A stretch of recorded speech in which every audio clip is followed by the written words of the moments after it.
Buenos días, maestra. Mi nombre es Sergio Raúl. El día de hoy voy a hablar acerca de las operaciones unitarias, en especialmente la destilación y el equilibrio líquido-líquido.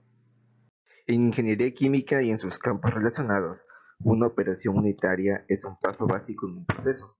Las operaciones unitarias implican un cambio físico o transformación química. Aquí tenemos dos ejemplos de operaciones unitarias. Uno de ellos es la destilación y el otro es la extracción líquido-líquido. Para la destilación tenemos que es una operación en la cual consiste en separar dos o más componentes de una mezcla líquida. Esta va a ser aprovechando las diferencias en sus presiones de vapor. Y para la extracción líquido-líquido es una basada en la disolución de uno o varios componentes de una mezcla en un disolvente selectivo. En la extracción líquido-líquido, el disolvente debe ser inmiscible con la fase líquida que contiene el soluto. Así bien, ¿cuándo usar la destilación? Este prácticamente se usa cuando dos sustancias en las que una de ellas es volátil se puede separar ambas mediante una destilación. Ojo, que aquí la diferencia de los puntos de ebullición de las sustancias debe ser mm, menos de 80 grados. Así bien, la extracción líquido-líquido la usaremos cuando uno, si la mezcla presenta azeótropos. 2, si la mezcla posee puntos de ebullición o fusión muy próximos. O 3, si la separación se basa más en la naturaleza de las sustancias que en su distinta volatilidad. Conceptos básicos de la destilación. Para ellos aquí tenemos la 1 que es, aquí lo vamos marcando, la razón de flujo. La razón de flujo es en una torre pues, de destilación o columna de extracción.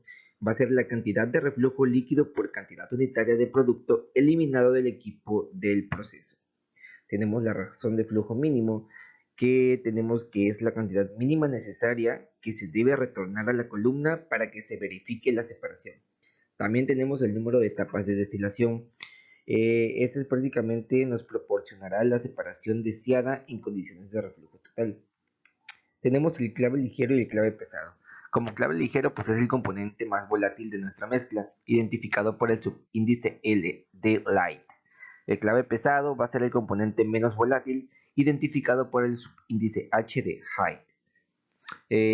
También tenemos la composición del componente A en el destilado, que prácticamente va a ser la composición del componente de alimentación. Este va a variar entre el fondo y el domo, viéndose enriquecido en la parte superior de la torre. También tenemos la fracción de recuperación del componente A en el destilado, el cual es la recuperación del componente A expresado en porcentajes. Generalmente este se obtiene en la parte del destilado, pero no está ausente en el fondo. Por último, tenemos los conceptos de extracción.